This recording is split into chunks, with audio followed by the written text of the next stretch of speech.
Oh, John, thank you for coming back to the channel. Hey, We thanks for having me.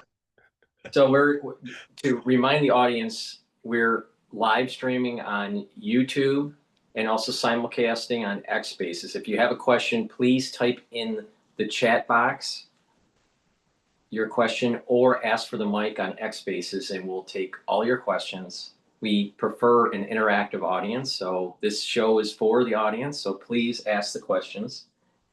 And in addition, I have two additional channels that this recording will be on. So please subscribe to all the channels. The links will be in the description of this video.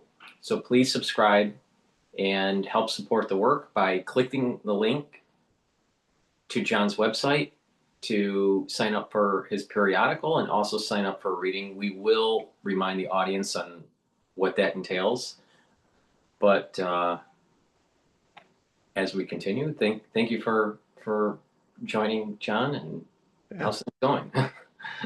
Well, the one thing I've noticed of late that maybe could apply to us as well is a lot of my sources online have, including some of my best sources, are there must be something going on in YouTube or something that's causing it. But they say if you want to support and get more eyeballs and interest to our show, to Paul Cottrell's show, just click the like button at the bottom right now, and that will actually tell the YouTube or whatever systems you're watching this on, it'll stimulate them to open it up to more people. So that's what I always do. I can't pay for a lot of the people. I watch hundreds of sources, so I'm always clicking the button to make sure they get more eyeballs and interest. So I would say to all of you who are watching right now, click the like button, and that would help us a lot to wake up the system to bring more people in. Good idea. So, John, the news lately. There's obviously the ceasefire. There's also, it looks like there's a pause with the Tomahawk missiles going to Ukraine that I noticed. Yeah. Um, then there's the No Kings, Yes. riot or Yeah. protest. Protests across the United States of Right. people uh, don't we don't have kings in the United States. We have elected presidents. Right. And then the shutdown that's going on in the United States. Also, even the debt crisis that's starting to loom in the UK and in France. In France, yes. There's political instability in France, obviously. Well, yes, I mean the the French government is trying somehow to limp along, but it could very well be that Macron will not finish his presidency because they're getting just closer and closer to a complete no confidence. Now, of course, he could do something that would really anger his people and say, "Well, I won't vote for a no confidence. I won't open it up," And he's done that before, and he's becoming the most hated man in in his own country. There, I was just also seeing that a news thing from Caitlin Johnstone that apparently an Israeli packed armored car drove over its own planted bomb and uh, and in reaction killed 45 Palestinians. I mean that's still going on. I mean this ceasefire, quote unquote, is very similar to the ceasefire that happened many months ago, where they only got to like step one, two, or maybe balked at three out of 21 steps, just like now. And basically, I mean, there's within 24 hours, Israel was breaking their own ceasefire, and it's just kind of coming back into that again. So, uh, the trucks really aren't trickling, they're just trickling in. So, there's the old school thing of delaying the trucks and having to inspect them and all that. So I really think a lot of this is just an interlude.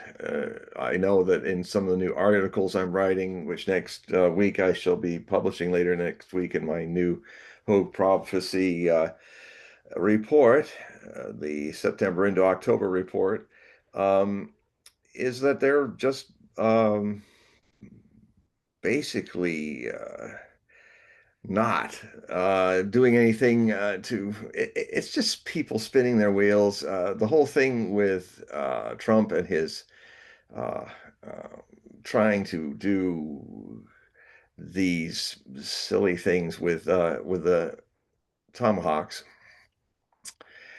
It's the Tomahawks. It's possible that I kind of thought it was interestingly planned that the Tomahawks thing came up, and then not long after, it came up right when there was a huge U.S. Army convention showing new stuff to buy.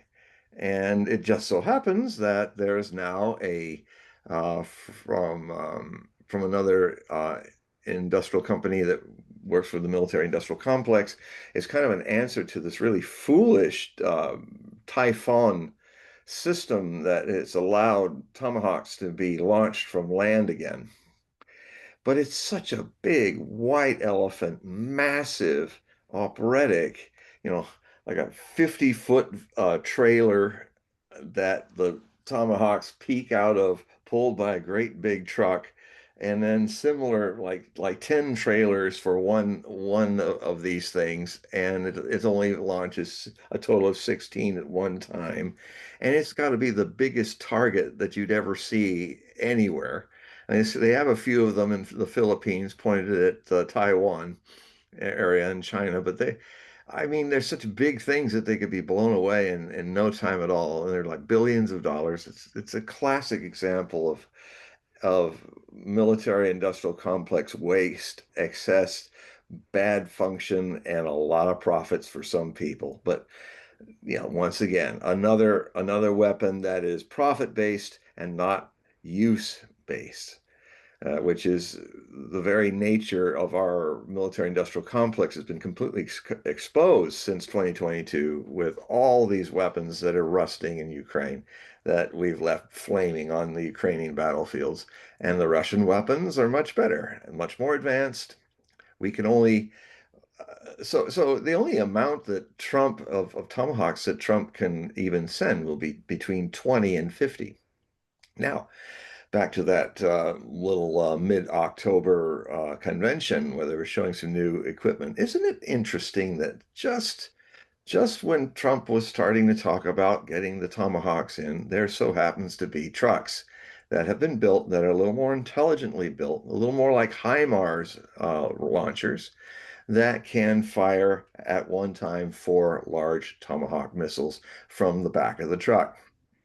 And these ex-MAVs, as they're called, happen to have enough prototypes to perhaps send 10 or 20 of these, or perhaps maybe they're already there in Ukraine, who can fire these Tomahawk missiles. But the thing is, this really became a button pusher for the Russians. And in a way, it was quite interesting to see last week that the Russian press was really pressuring Putin to stop playing around with these negotiations with these people in America. There's this whole game that they're playing where they're trying to be nice to Trump and kind of treat him with kid gloves because of course he is a rather incontinent-minded man, and he and the Russian people, which by the way have a lot better press department than we do, um, are really getting sick and tired of it. And one of the press guys in the conference with Putin actually almost yelled out, raised his voice, and said, because Putin was talking about, well, we're still waiting for signs from Trump in the next round, and then the guy just called out and said, "Mr. President, they've sent us the sign. Trump has sent us the sign. The sign is his answer to your peace deals is to send Tomahawk missiles to Ukraine, which can only be fired and guided by the United States. His answer is he wants to go to war with us." And Putin had to is being it's just a bit of how the tension is trying to push Putin to be a little more hardliner with the Americans. It's like, stop wasting our time with this guy. He's just let us do what we want, the whole country. I mean, this is what people don't understand in the West, because if they're listening to their news, they're listening to lies and propaganda and everything upside down from what it is. Everybody thinks that Putin is some big dictator, some big Dr. Evil, and he runs everything. And if he burps, everybody has to follow that order. And so I wasn't going to say the other end, but so he's it's not like that. In the Hogue prophecy reports, I have sources that are not part of the propaganda industry of big news in the West. So with my reports, you get hundreds of sources that you can then check yourself and then check their sources, and you will find accurate, real news. And one of the things you'll discover is that in the Russian politics, Vladimir Putin is considered too moderate. He is actually a moderate. He's a Libra. He likes to negotiate things. He tried until he was blue in the face for years to negotiate an end to this Ukrainian civil war that started in 2014. And he was just led along the primrose path because he really would like to cause peace. And although the people of Russia love him, they consider his flaw is that he's trying too hard to negotiate, when clearly the people on the other side are just shining him on and not really wanting to negotiate. So, uh, so that's but when I'm just doing a lot of astrology on him, and he was having a rather bad week last week with all of that, but that's going to change. And so hopefully we will see what happens. Also, if this summit is happening, it's very interesting about this summit. It brings up some concerns I've had before, because it's happened before. Um, One of the ways that Putin's enemies want to get rid of him is when he's in the air. That there was this attack where the strategic bomber wing of the Russian Federation was attacked by Ukrainian drones that came out of trucks that the drivers didn't even know they were just driving cargo, and the boxes inside the trucks on the trucks opened up the roofs, and then all these attack drones came out, and they were positioned in Siberia, in five of the major strategic bomber airstrips in Russia. The thing is that because we have the START treaty, and Americans do it too, all the strategic bombers have to be parked in the open air on the runways, so the satellites of both countries can count them all and make sure there's no changes. So, this whole plan played on the weakness of people honoring a treaty for peace, nuclear peace, and they started attacking what they said the Ukrainians said they destroyed 40% of the Russian strategic force. That's not true. Their own videos on the attack drones show that they only got three, and the other five were actually old jets that were being cannibalized for their parts because they haven't been made since the Soviet times. So they were attacking basically jets parked with no engines on the wings. That's not exactly, and they weren't too dumb to even, they just let those videos come out, and it just showed that they were attacking piles of spare parts. And so this this this situation in the middle of that attack, there were swarms of drones that actually almost shot down the Russian president's helicopter in Kursk. when all that was happening. He was landing, and then they were going after him, attack drones from Ukraine, and they almost got the helicopter, but he managed not to be killed. And um, I can't tell you what danger the world would jump in a heartbeat if weapons guided by the United States or aided by the United States actually killed the head of the Russian state. You very well could have World War III from that, or some very, very strong counterattack, like hitting all the European leaders' offices with the Reshniks or something like that. I can't even imagine what a overwhelmingly stupid move that would be. So here we have this summit, which is going to happen in Budapest, in Hungary.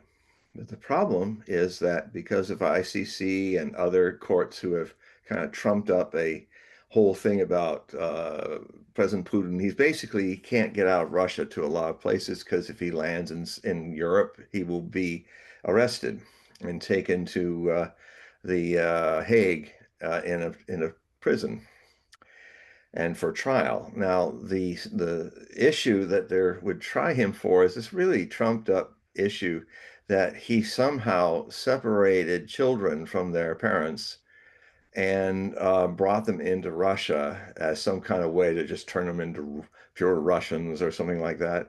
No, I've seen the situation firsthand from my contacts in Russia, some of them being American journalists who live there. And what really happened is that in the war, a lot of people got misplaced. And what the Russians have been trying to do and have been successful is give those kids a place to live while they try to find their parents and get them reunited with their parents.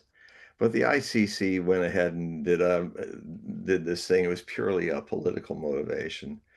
I mean, there was a lot more solidity to what the world courts did over what Gantz and Galant, I mean, and Netanyahu were doing in committing genocide in Palestine. But with that said, people can argue that later. The reality is that Vladimir Putin's presidential plane can't actually fly over most of Europe. So it's going to have to take a very circuitous route.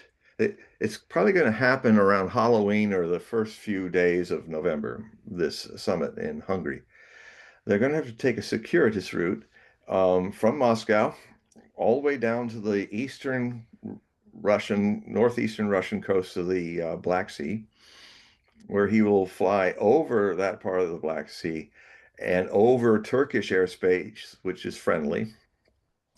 But he can't do Bulgaria and he can't do Greece. He has to go all the way deep into the Mediterranean, into international waters beyond the island of Crete, and then fly his jet with his escort uh, through the narrow mouth between Italy and Albania of the Adriatic Sea, and then follow the Adriatic up a bit and then turn northeast through friendly Montenegro's coast and mountains.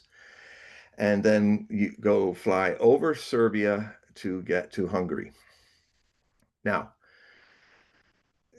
the Ukrainians have been fighting in the Eastern Black Sea. They've been using drones and missiles and things. One danger is that because the Ukrainian Secret Service has been trying to kill the Russian president many times, and so this is a very dangerous junket for him to be flying over the Black Sea, possibly shot down by someone we don't know who. Oh, maybe he wanted to definitely shoot it down over the ocean, deep ocean, so it'd be very hard to retrieve the plane and see if it was a technical problem or something else. And so I'm very concerned again that this summit, it's this summit was actually, if they were following protocol, the next summit should have been Moscow. And Trump wanted it to like the idea of Hungary as another option. Now, Putin was okay with that. And so he said, yeah, let's go ahead and do that. So um, the good news is, I think the astrology is really good for the summit. The bad news is that either getting there or going home, there might be a slim chance that somebody might try to destroy the jet. And we have a whole new world of horrors potentially coming from that. So, like this third world war that's been conventionally fighting since 2022 going nuclear. Um, the other the other thing is that the Tomahawks. This is not the first time Tomahawks have been talked about. It's this thing that some of my best sources, Alex Crisifaro and Alexander Mercurius of the Duran, have often talked about that. I've even quoted some of their back and forths about it last year, where this whole idea of escalation elevator, where if you get on an escalator, you can't get off of it going back from where you're coming. It's very difficult because it's going up. Well, a lot of the ways in which people are escalating this conflict is just like that, where there are certain things they keep trying to do. The other pattern that's been in the West, with Biden and now with Trump, is this idea of, oh, we're never going to do that. Oh, we're never going to actually send Tomahawks, and they already know that we shoot them. Well, we won't do that. That might cause World War III. Well, and then, months go by and things go by, and then suddenly they're doing it. Now, somebody might say that maybe this is Trump doing his aggressive kind of art of the deal thing where he's trying to play a strong hand. And I can't deny that talking about the Tomahawks being used has definitely got the Russians' attention. But where Trump is dreadfully miscalculating, or the people that are thinking for him in his cabinet, who are complete neocons and completely drinking their own neocon or Kool-Aid, um, he's been convinced that doing these kind of things actually gives him a bartering chip, gives him more cards in negotiation. Threaten something. This is classic Trump, and they're playing to that art of the deal Trump. Threaten something really big, throw the other side off, and then kind of come back magnanimously and be open for another thing. And I think that's what he's going to do, going to see Putin, but it's a different Putin now. This so-called productive phone call that they had, apparently Putin laid down the line to him, basically, I imagine saying, hey, this thing's stalled. All the things that we talked about doing, because he's even more interested, the Russians are more interested in reestablishing a professional diplomatic connection with the United States that we used to have, that Biden dismantled, completely dismantled, to the point where the Russian ambassador in Washington, D.C. left because he had nobody to talk to. In no time during the long Cold War, from 1948 to 1989, when it officially ended, a lot of people say 1991, no, it officially ended in 89, according to the Russian and American leaders of the time, George H.W. Bush and Mikhail Gorbachev. In December, it was declared over in 1989. So all through that period of time, even during the worst times, the Cuban Missile Crisis or the Suez Crisis, and where even when when the Israelis in the Yom Kippur War were winning and they were actually crossing the Nile to take territory uh, from that was west of the line of the canals, and then Brezhnev called in to Nixon's offices and said, "Well, our paratrooper divisions are now in the air and they're heading for Cairo." to stop this incursion of the Israelis. And there was a 9 hour period there where we were back in the Cuban Missile Crisis moment. And this time, military forces were hours away from moving in, and you would have Russians fighting the Israelis and kicking their butts back over the Suez Canal. And then the Americans would have to come in, and there you have it, Armageddon. So it's interesting as I was trying to read what Nixon had to say in Nixon's own memoirs. And I found it very interesting that at one point all he said was, yeah, in the middle of all this stuff that was happening with Watergate, because it was right when it was all coming apart, 1973. And he said, and then I found out that for 9 hours there, we almost had a nuclear war with Russia. And it's sort of like matter of factly. And I wonder, why is he saying that? Well, it turns out, long story short, Henry Kissinger and the chief of staff, basically, the chief of staff said to Henry Kissinger, "Where's the president? We've got to do something about this." And he said, "Mr. Kissinger, the president is hammered. He's drunk." So Nixon was drinking during those final times, talking to the portraits of presidents in the hall alone, and that is actually true. And so the president was drunk. And so the chief of staff and Henry Kissinger had to just pretend like they were getting orders from him because somebody had to do something. The president was incapacitated to do any of this. So they both, in 9 hours, settled the whole thing down. Um, and it's, it's quite a story. Um, so the the the the Tomahawks will probably come up again in these talks if this goes on. Um, I'm hoping that the message that cordially, but a little bluntly, that the Russians have been very cordial and treating Trump with kid gloves, like he's an 8-year-old, um, bucking him up because he's vain.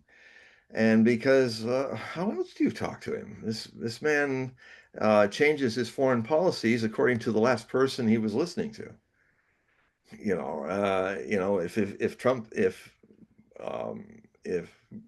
the Russians are the last people he's listening to, he'll have some really wonderful, wow, we could really go somewhere with this. And then he'll sit down and Keith Kellogg's Frosted Flakes will come in and tell him some BS, neocon BS, and then he'll go, oh, well, the neocon BS says this, we will do this. I mean, the problem is we have a president this will be the second president in a row that's having cognitive decline.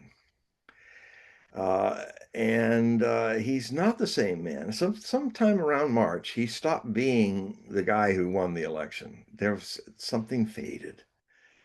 And his voice got monotonous, and he's really talking like this all the time now. Well, it's really great. It's really not like, it's really great. It's one of we're going to do this. We're going to do. Well, it's really great, and it's so great, and we have a great country and great leaders. And did I say how great it was? Even a man of limited vocabulary, he used to know how to read. It comes up like spurts where it's back. The old Trump is back because that's what happens with cognitive decline. Um, but but his vocabulary, which was never great, which always seemed to like to, for a hypnotic effect, say a thing. Well, it's terrible. I got to say, it's terrible that this thing happened. You know, he does threes, and he's done that since the beginning because it's actually a hypnotic suggestion technique. And uh, I feel as though when he speaks, it's as if he's doing some sort of real estate deal. Yeah, it is. That's I all mean, he no knows. matter what it is, That's nuclear it. Well, that's war, it. or dealing with Nancy Pelosi or Chuck Schumer Yeah. or whatever it is. We're going to get a deal. It's going to be a great deal. It's going to be a Right. wonderful, great deal. You know, you know, and because he's I don't know. The man doesn't read. The man No, doesn't study. I don't think the man even knows the constitutional laws, and he doesn't have somebody next to his shoulder to remind him what he legally can and can't do as president of the United States. That's why no king demonstrations are happening across the United I States. think He thinks my he's the king. He can do whatever he likes, fire whatever he likes, throw people out of the country wherever he likes. my observation of him is that he has a lot of street smarts and he Yeah. knows on how to raise money Hmm. and how to book certain revenues or expenses over Mhm. long periods of time due to just the arc of construction with large buildings in New York. Yeah. Is it Oh, yeah. multiple year construction, Yeah. multiple year cash Yeah. flows, and that's a compli. I mean, from an accounting standpoint, Yeah. that's complicated. But It's that's complicated. so he has smarts, but he's not intellectual. They're different. They're totally different, and he's surrounded by a lot of people just in DC. I'm not talking about his cabinet, but just in DC, that's where the intelligentsia is. And so you have a lot of people that are intellectual, but and some of them are smart too, but they don't have the street smarts that a New Yorker, had to because he was a Queens guy. So being Oh, a yeah. major real estate guy in Manhattan, he Yeah. really had to climb up a mountain to do it. Yeah. Oh, yeah. There's nothing more It wasn't challenging. given to him at all. So he And I had to. and his book that was written for him is his words and stuff. And it's him. And I still say, you want to understand Trump, read Art of the Deal. It lays it all out, and it is one of the most competitive markets of real estate in the world. And he knew how to do that. He knew how, because there's a bit of sleaze factor and a little bit of mafia mixed in and all that, because it's Manhattan Island. You know, he he knew how to play that. But when I was watching him and when I was writing my book a year before he ran, and his astrology, I kept thinking and talking about in the book the things he would say, because he knew this side of the political game, the one who's the outsider looking in, and you're dealing with the government officials of New York City. He knew that side of it, but one day he finds himself on in their chair looking out, and he doesn't know that world at all. He knows how to deal with it as the businessman, but he has no knowledge. The man has never studied any of the presidents or anything. I mean, Kennedy and Nixon and all these people, Reagan, they all studied. They, I don't think the man's ever picked up the 4,000 words of the U.S. Constitution and took a little time to read it. Um, he doesn't read. So that means he doesn't read reports. Most presidents are reading lots of reports. Most presidents are inviting in people outside of their inner circle to just pick their brains. Specialists of this, specialists of that is very common. But he has he is depending way too much on channeling so-called experts that all have very obvious agendas, that and they see a guy, this open channel, which he is, which I always said is his greatest strength and is his greatest problem, this wide open channel, who will channel whoever is in front of him. And a lot of the deep state Denzians, they said, ooh, we can just kiss him up a little bit and tell him how great he is, and we got him in our hands. And it started in the first term, but now that he's more frail because of that delay, I mean, there's the karma of the fraudulent votes of 2020.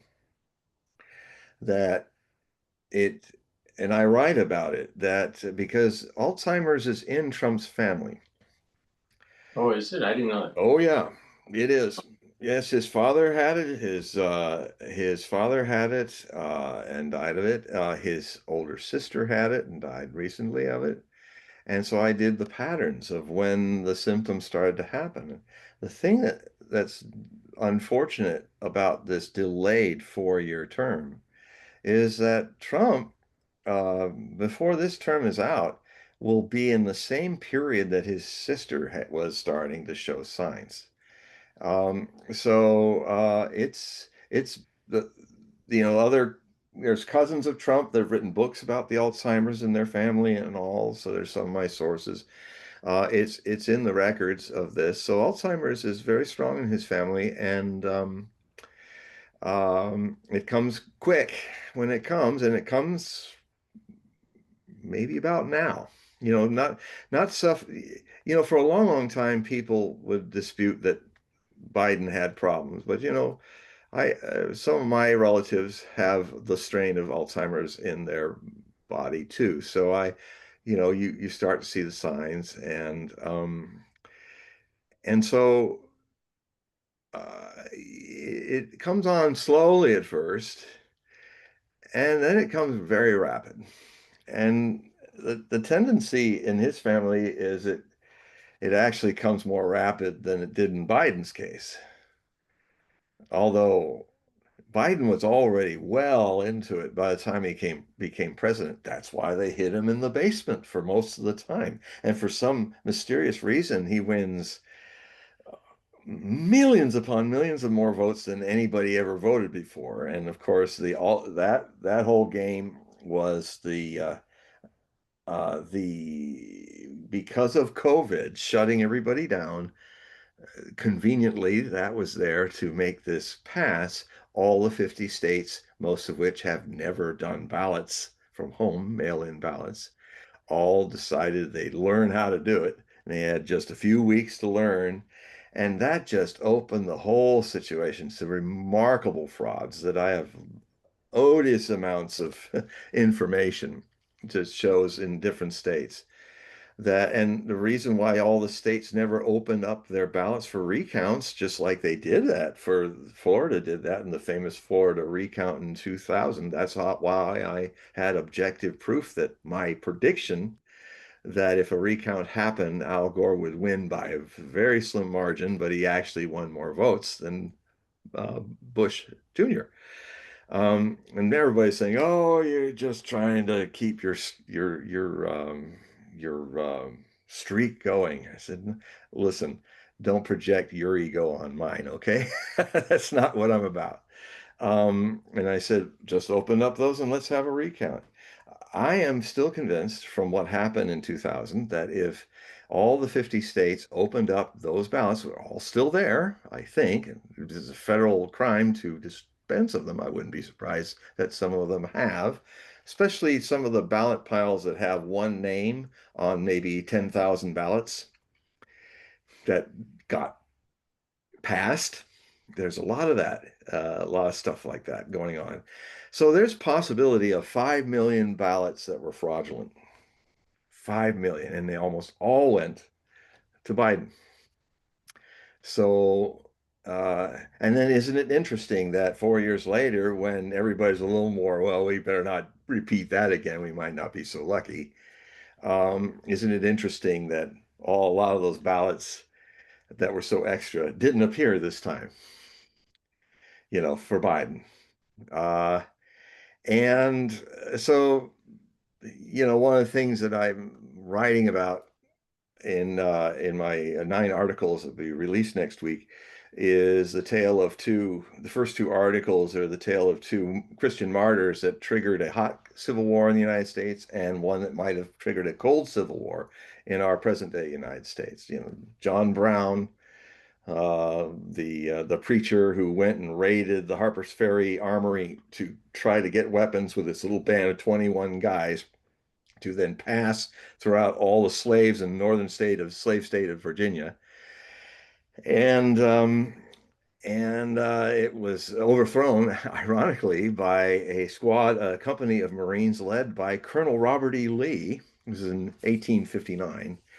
And with him was one of his adjutants, who was the man who walked up with a flag on his saber tip to talk to John Brown and the guys inside and all the frightened hostages that they had hiding in the back. And he said, "Will you surrender?" And John Brown said, "No, we're all going to die here first."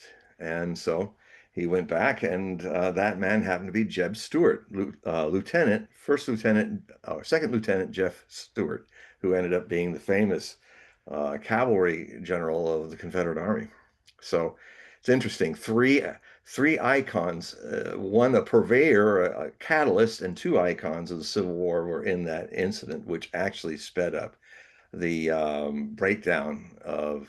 It was the trigger. That act of terrorism was the trigger that uh, got the Union abolitionists to be more aggressive and got the slave owners to be more afraid, the slave states, because those Northerners are now starting to try to incite a revolution of blacks, just like in Haiti that happened in 1791 through 1804, where the first time in history, slave nation actually rebelled and kicked out the French, and for a time were independent, but then the whole other story went south. Very sad for Haiti. It's had been struggling ever since 1804. Um, you can free slaves, but the slave mentality, if it's programmed there, just runs you into another slave situation. It's no one's fault. It's the fault of programming and conditioning people. You know, um, if you think like a slave, you'll end up being a slave again, and it has to be broken. The idea has to be educated out of you. Um, so anyway, the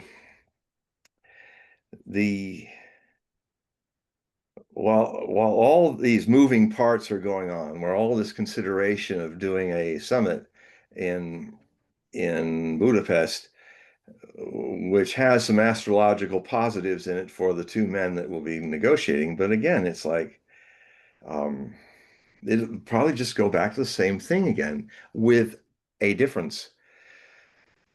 Right now, there are at least four major encirclements of Ukrainian forces on the Ukrainian Eastern Front line that are beginning now to unravel. The Russians are in Pokrovsk, have just moved rapidly now. The Ukrainian defenses have collapsed in the city, and now the Ukrainians are trying to retreat to the north end of the city. There's forces of the Russians that are now at a point where they might cut off all of the supply lines into the area where 15 Ukrainian brigades are. And it's looking like days, or if not a week, Pokrovsk is going to collapse, and there's going to be a huge hole in the Ukrainian line. Similarly, this is happening in the Zaporozhye offensive, is taking out these fortified villages, and when those are down, there'll be a wide open step for the Russian forces to advance and do, as I said 2 years ago, would be the way it would happen: roll up the Ukrainian line, get just behind the Ukrainian line, even use the second line of fortifications that was supposed to be their fallback, and from there just roll them up. And so uh, we seem to be coming at the other thing too is that it's not being reported by mainstream news, but the assaults of the air attacks that Russia has been doing across the Ukrainian infrastructure has been of a level never seen before in this war. It is quite something, and it has systematically hit all the power stations that run the railroads. It's also the drones have been. I mean, the Russians now build Garan drones at 1,000 a day, and because the Ukrainians can't shoot down the missiles anymore, even the slow cruise missiles, the Skanders, and they can't shoot it down. Their anti-aircraft system is completely broken. Um, and mainly because it's machined by Patriot missiles, which have never been any good. Not even back in the Gulf War were they any good. So the what has happened is that now they're not shooting so many missiles in at this moment, maybe only 160 or 170 rather than 800 drones and maybe 25 missiles each night. I've seen the footage from my contacts in Ukraine as well as out that show what's going on. And, the entire Kiev, the capital, was down. All the lights were out, and everybody was going deaf trying to walk in and out of their apartments and businesses because of all the hundreds of generators going ring. And so they're going through all that gasoline too. It's the beginning of autumn. It'll soon be winter. And the idea is that to end this war or to pressure the Ukrainian government to come to the peace table and get real, the Russians are taking down the infrastructure. This is war, folks. It's not nice. Wars are terrible. Wars should never get to the point where they're fought. But when they're fought, the kind of winning that requires, and the Russians have been up to this point, not actually the casualty rate of civilians is one of the lowest in any modern war because the special military operation that they're doing, that's what they call it, is not really a full-scale attack. I mean, if this was full-scale war, all the Ukraine cities would be in rubble, just like it's Germany, and millions would have been killed. And this is not happening because, frankly, the Russians don't want to do that because this is more a civil war than a war against another adversarial country, and it, it actually has more interphase of families mixed in both sides than anything we had in our Civil War. I mean, it's almost everyone because the Soviet Union, before it collapsed, everybody mixed and moved throughout the vast Soviet Union. People married, people commune with Ukrainians and Russians and White Russians and all this.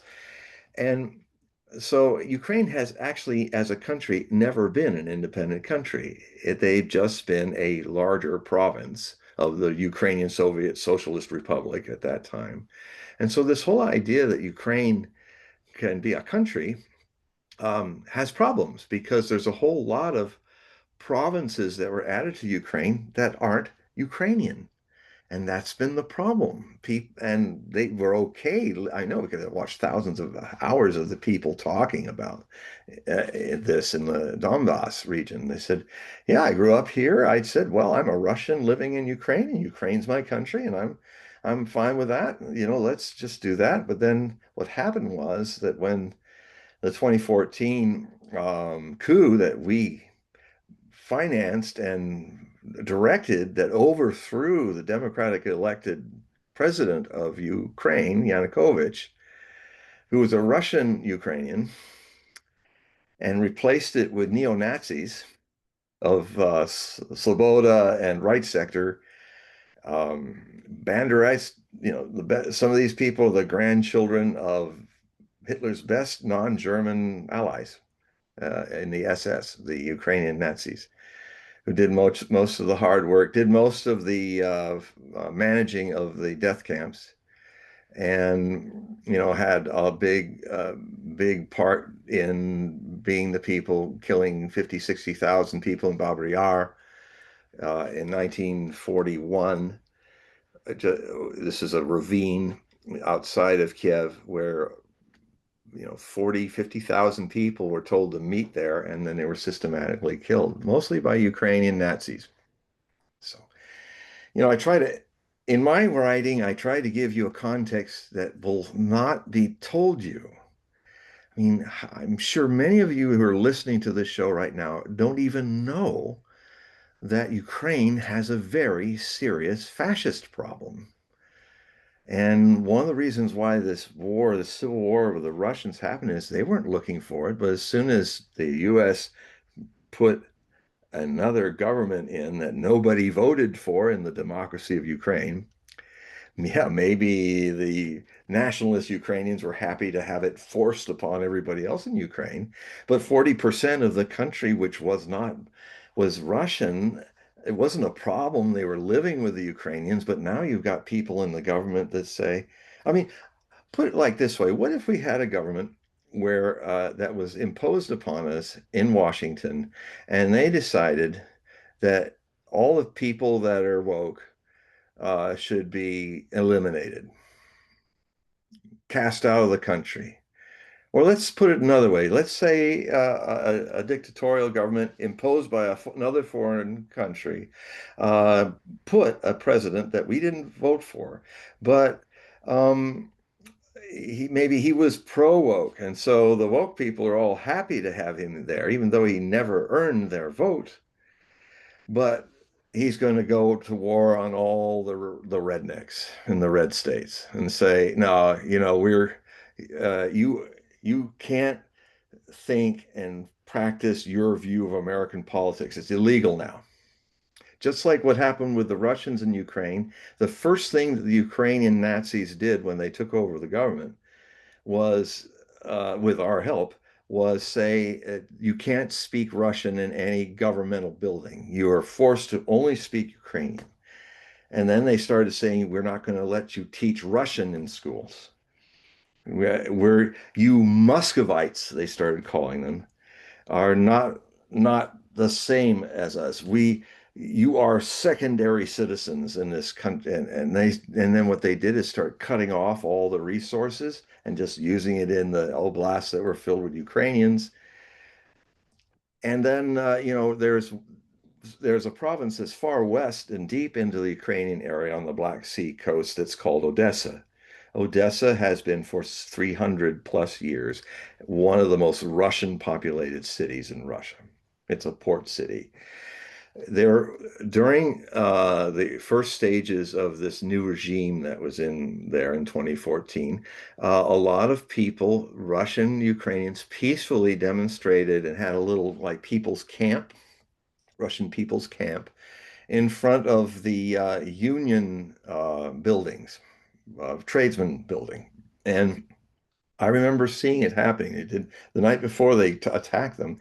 There were these huge torchlight parades marching up and down, just like Nazi parades, all going boom, boom, boom, boom, and just like right out of Hitler's times. And they're all marching with the same old flags that they used when they were allies of Hitler, the wolf's angle on a yellow flag with a black wolf's angle, and the occult black sun, and all this stuff, all the regalia of the SS. And there they are, and pictures and posters of Bandera, the Nazi George Washington of this movement. And they got in trains, they marched, and then all these people with clubs and stuff, they went into trains, and then the following day, they attacked the camp, set it on fire, and beat the people, that men and women and children, everybody there, and beat them. They were peacefully just demonstrating, like, we needed, consider it, we're part of this Ukrainian land. We may be Russians, but we're Ukrainians now too. They don't think that's so. The people that came in and beat them up surrounded them. And then I have footage of the mayor, who's also a Nazi, standing around with all the chief of police, and they're all looking on as they allowed people to set that Union um, palace for tradesmen on fire. I have the footage in my archives of the Hogue Prophecy Bulletin, where they are burning and people are climbing out in the flaming windows and trying to jump. And when they jump, these people come up and beat them with clubs to death. This is the horror of Ukraine.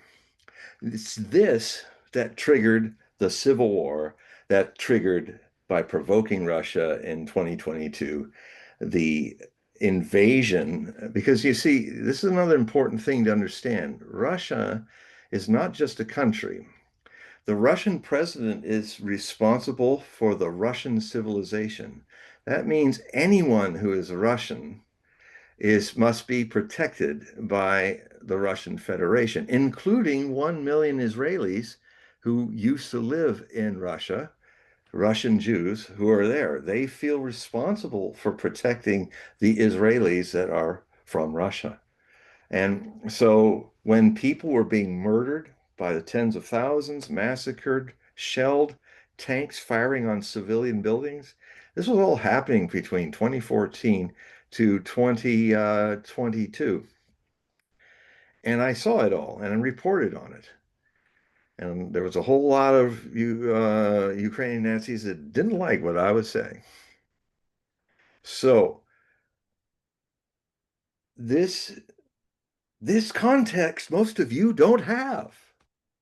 This context you don't have. You just say Russia, Putin, bad, little house elf Dobby, and this is where it all happened. It's just he good, he bad. And it's a little more complicated than that. And our leaders, got us involved in this by forcibly overturning a democratically elected government. Now, what happened after that is Poroshenko became, after the interim fascist government changed the rules, and Poroshenko was elected, and then Vladimir Zelensky was elected, who is a Jewish Russian. He's actually a Russian, ethnic Russian Ukrainian. He had to learn when he became president how to speak Ukrainian, because it was illegal for people to speak Russian. If people are walking on the street and they're speaking Russian, people will beat them up in Ukrainian cities. I It's not an illusion. I have the footage. Thousands of men of all ages are being attacked by gangs of securities guards from the main security forces, and being beaten and dragged to the barracks to become soldiers. They get maybe a month's training. They're not given bullets until they're on the front, and most of them die. It's and this is not stories, just hearsay. I've got the footage. So, but you won't see it on CNN. You won't see it on Fox. You won't see it in the legacy media, because those organs are propaganda organs. They didn't used to be, but I've lived long enough in my 70th year to remember a time when you really got a lot more news than you do now. You don't get any if you don't come to dare to look into alternative sources like mine, Hogue Prophecy Report, where I do it from a more prophetic angle. I look at future trends. And so I've seen all this, and and those who I use as sources, like The Gray Zone, Max Blumenthal, it's a must. Deep Dive with is another one. Scott Ritter is also very good. Uh, the Greeks, Alexander Mercurius and Alex Christopharo of the Duran, exemplary, constantly accurate.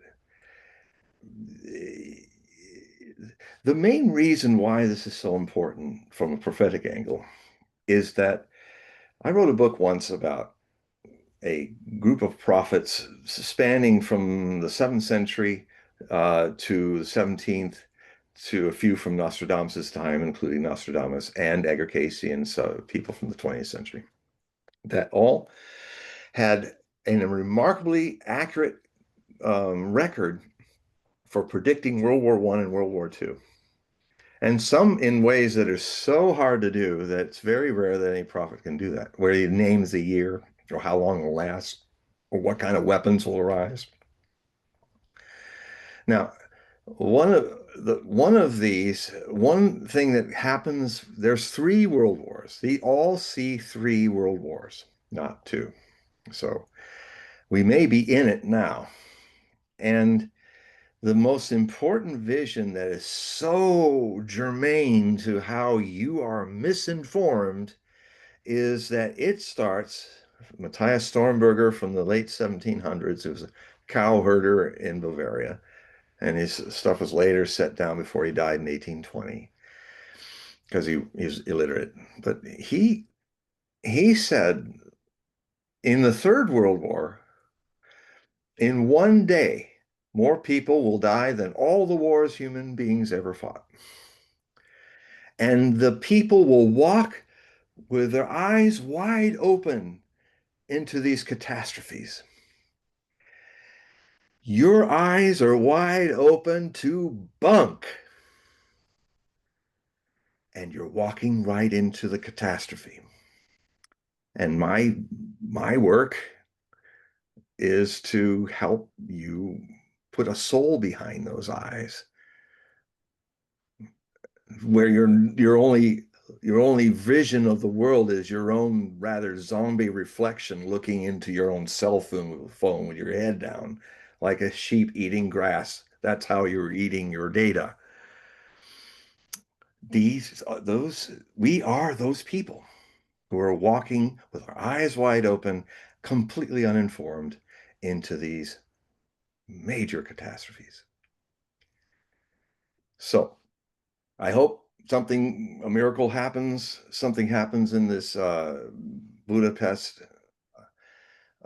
gathering. I know that Viktor Orban, the president of Hungary, is one of the few European leaders that reminds me of European leaders when they used to be intelligent and great. When I see the leaders of Europe, except for people like Fico of Slovakia or Orban or Vučić of Serbia, I've studied European history all my life, and I cannot recall a time in European history when I've seen so many mediocrities in places of ultimate power who don't care about their people at all. And Would you consider Macron in that category? absolutely, he's one of the worst. He's one of the worst. He's a masochist. His wife is a sadist. His Mr. Wife. I didn't know that he was a sadist. Well, yeah, I mean, no, she likes to beat him up all the time. It got caught once on the plane. He's suddenly she's grabbing his face and going, "Arr," like, and he's looking as the door opens and goes, "Oh, hi," and kind of gets off the Well, plane. actually, But he was like being like, didn't he that, have didn't he have one black eye? I don't know. I He's thought he also had got a one. coke problem. It was him, I think, it was the German chancellor at the time, him and another leader, and people kind of got into the train. They're leaving, Zelensky's place and going back on the train back to Europe from Kiev. And of course, Zelensky has a real coke problem. I have footage of that too, of him high as a kite in the presidential office. And he's not like he's talking like this. And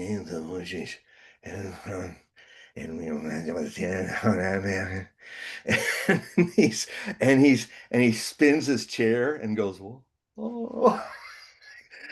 And they tried to get it off. The government tried to erase it, but once something an instant appears in X or something, it's there. So yeah, he was absolutely higher than a kite. And he also does this when he's been doing it a lot. Right, right. Classic. And his political activities, his decisions, very much is kind of over the top hope that crashes, like, oh, now we'll get the Tomahawks. Now we'll win the war with it. We have 3 time zones. We're going to defeat a country which is 11 time zones.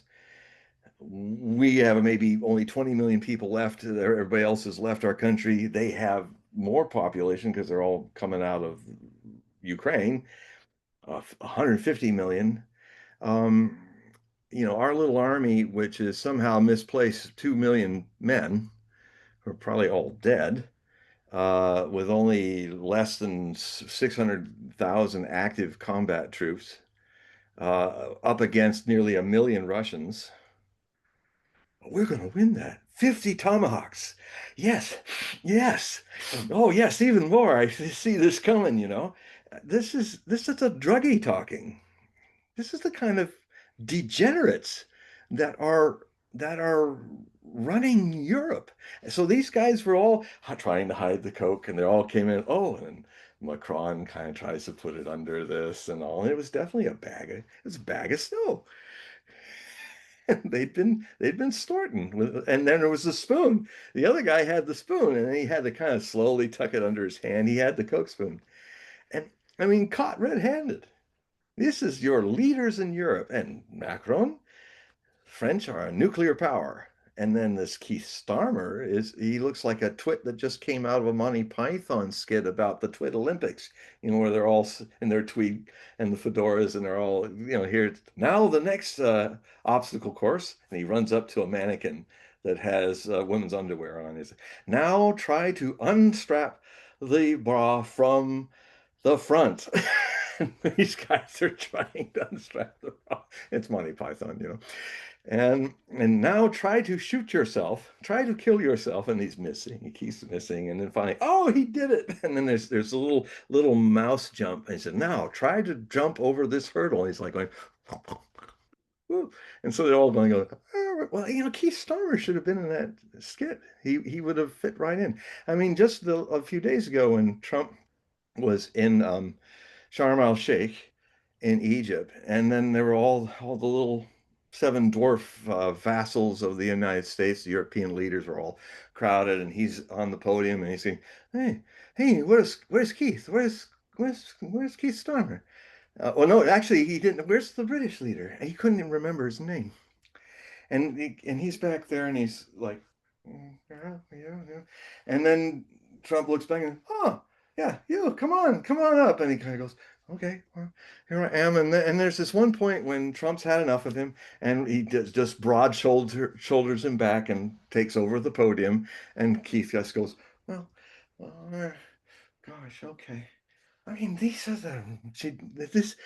also the head of a nuclear power. I find that Starmer is one of the dumbest leaders out He, there, he especially for couldn't try hard to pretend to be dumber than he is. It's quite remarkable. yeah, yeah, yeah. Yeah. And so I feel that Starmer's government's going to collapse. Macron's government's going to collapse. Mm. It's going to force a new election, and Yeah. then he's going to get kicked out. Now, I think Le Pen is in jail right now, isn't she? Well, no, I don't know if she's in jail. She just can't run. But I'm not clear about that. But she's definitely still running. Well, she will probably be, if her party gets in, they will drop that rule, and she will either lead from behind or not. But I've always been saying it's one of my longest term prophecies that I always thought Macron would be replaced by Le Pen, and that was way back years ago when he's almost been there like a dozen years. And I don't know French politics very well, but is Le Pen, would you consider Le Pen a conservative? yeah, Or okay. but And of course Trump they is make her more off as a flaming Nazi, and just like putting swastikas on Trump, it's not. Trump has his problems, but let's keep the problems accurate, not over the top. And no, she's a no. What she has is her main voting bloc are the rural French people and South France, where she's from. She's from Provence, where Nostradamus came from, and um, a lot of what's happening. I mean, I have one of my dearest friends has been spending 2 years in Paris, and she's from there, and she's really getting to know her city like she hadn't ever before. And what has happened, she said, in the cities now 80, it's like 80% 60% of the people are from Africa, and she grew up in a place where it was used to be just Europeans, and they've literally it's what has happened to Europe, Western Europe, is it's literally been invaded like the Goths invaded Rome, um, with all these people. And the problem is, just like the Goths, most people in Rome assimilated. France was famous for having black people and other races in its area, even early 20th century. But the game was that you had to speak French and become assimilated into the culture.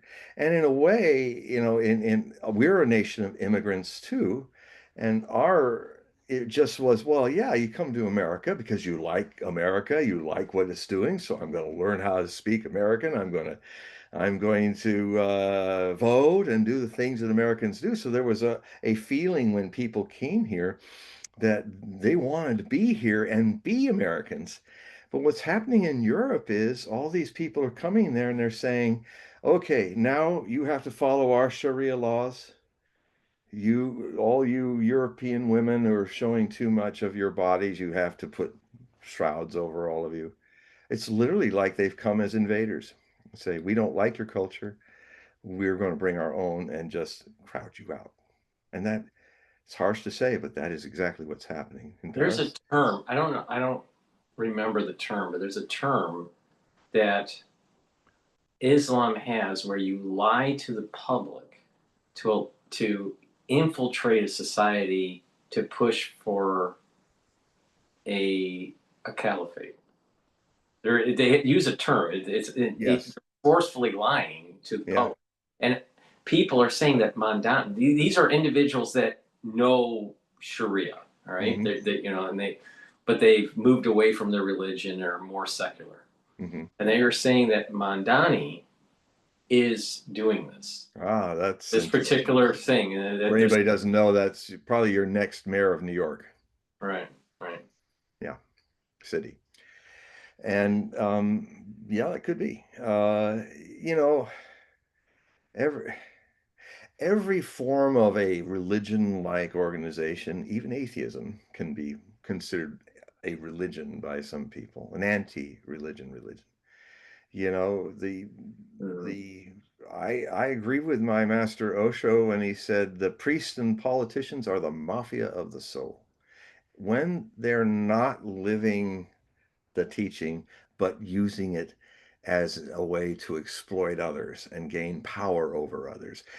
Forced conversion makes you look more powerful if you converted all the people to your dogma. So the dogmatists, who are always the black shadow of all religions, the mafia of the soul. I'm not dissing true teachers and preachers and people of different faiths, but there's always been the problem of the politicizing of religion because frankly it's the most sophisticated form of politics because you don't have to vote for them to keep them in office. They just say it's God's will, you know. If I can, in the Muslim way of saying is if I come in and doing this caliphate, Mm-hmm. and if it happens, well, it's God's will. It's God wanted this to happen because I pulled it off.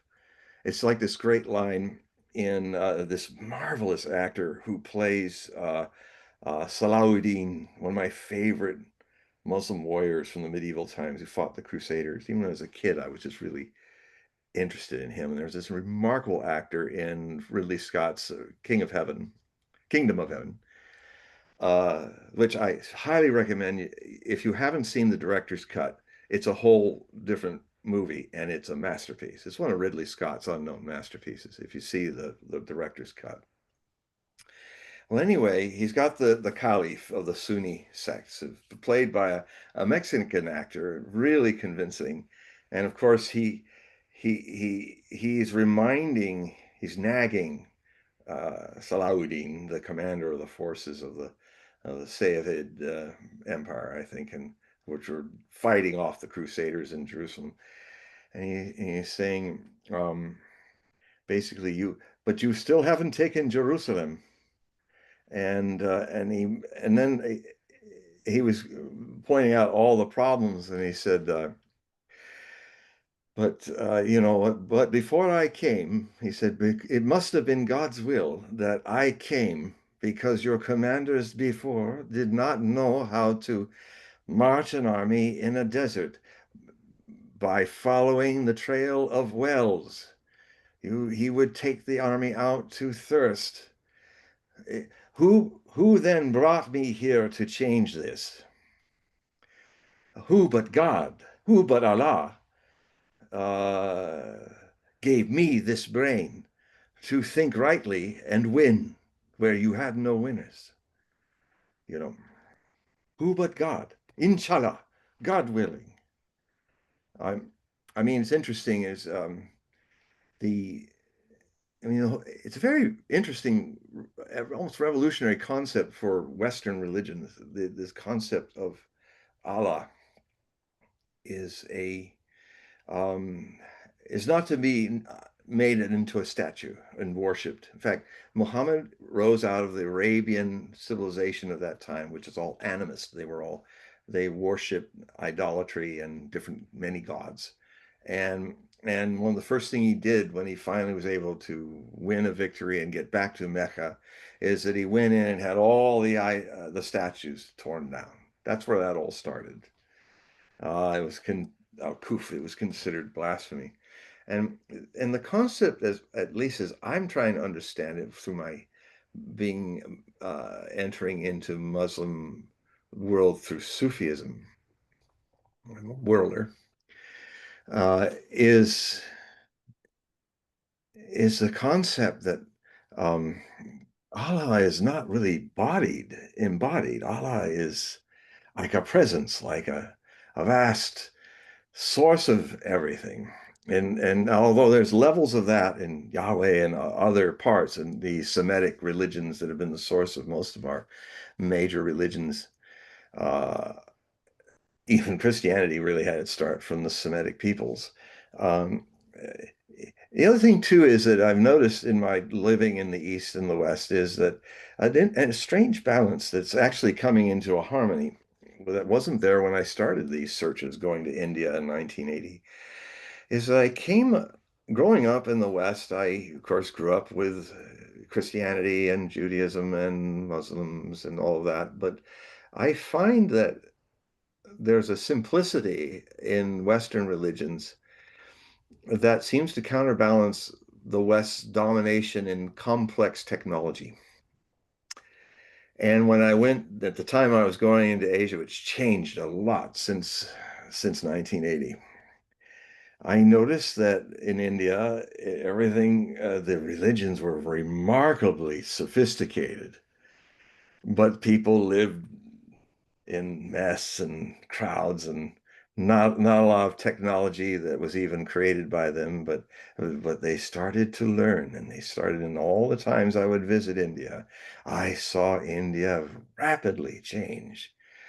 And until now, especially in the cities, it's just as Western as anywhere else. And so there's been a blending of that. And of course, certainly a lot of people in the United States in the 60s were influenced by Eastern teachers, Bhagwan, Osho being mine, that also changed the way we look at religions and made it a little more richer in that. So, have we got anybody waiting for a question to ask Well, a question? there was two polls that I created, and it's interesting the data Ah, of the poll. So the first poll was dealing with the Tomahawks. Would they be sent to Ukraine?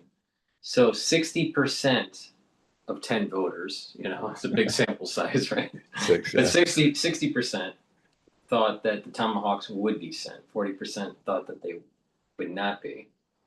And then the other poll was about would the Gazan ceasefire remain? 90% say no. Yeah, I agree with the 90%.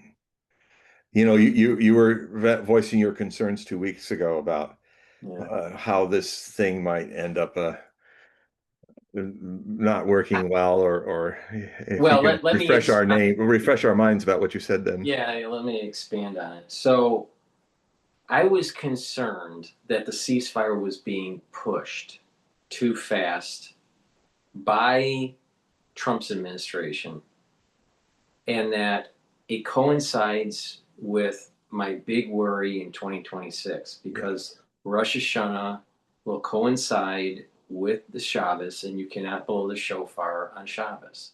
No. And that is usually a sign where there is a curse that comes. Now, the reason why the curse comes is you can't silence Satan or Satan. You can't silence the great prosecutor with when you don't blow the shofar on Rosh Hashanah. So I feel as though a false peace was being orchestrated, and that what will happen is that the peace will collapse, and that there will be a curse on the earth. I know this sounds, a bit brimstone-ish, but I feel that on September 11th of 2026, that's the start of a curse on the earth that will last until October of 2027. Yeah. And I just feel as though it's starting to build up. There's not, and that curse doesn't necessarily mean it's just going to be in that region. It could be a flare up with Taiwan. It could be a combination of a three-front theater where you have it in Ukraine, in the Middle East, and in Asia. It could be just Asia. I'm not sure. It could be, I mean, there was news just today about Kash Patel talking about that they found some sort of hunting stand. Have you heard about this at all? Mm-mm. Maybe. Okay. So they found some sort of hunting stand that was that was near Air Force One when they parked the plane. How this could happen, I have no idea. So Now, a hunting stand, is that what was it with a gun that's or? my understanding is a hunting stand is like you put that in a tree and you're like gonna shoot deer in the forest. Oh, Now I could be wrong, but so they just discovered this, I thought today. So, and well, wait a minute here. This is like, this is one step closer to another assassination attempt. yeah. So, Well, the and danger is very high, yeah, and no one in power that has been shot at is well, I take it one protected step by further. this. I take it one step. Even though Netanyahu, I'm not a big fan of Netanyahu, Yeah. but even though Netanyahu says all these niceties about Trump, there are people within the Zionist community, all right, do not want peace in the Middle East. All right. And if, I don't know if it's true or not, but let's just assume it is true that the Israelis were complicit in the assassination attempt with JFK. If Mm, that is true, then, because JFK, for the ones that don't know, wanted to investigate the power plant, the nuclear power plant, to understand, where they were at with their technological advancement in nuclear weapons. yeah. And then shortly after he wanted that investigation, he was assassinated. Now, is that coincidental? Maybe, maybe Could not. But be. let's just assume that they were a part of it. If they were a part of it, for that, there is no doubt in my mind that they would do the same thing to Donald Trump. Yeah. Well, that's why he's looking over his And then shoulder, and this is a and Jewish guy that is saying this.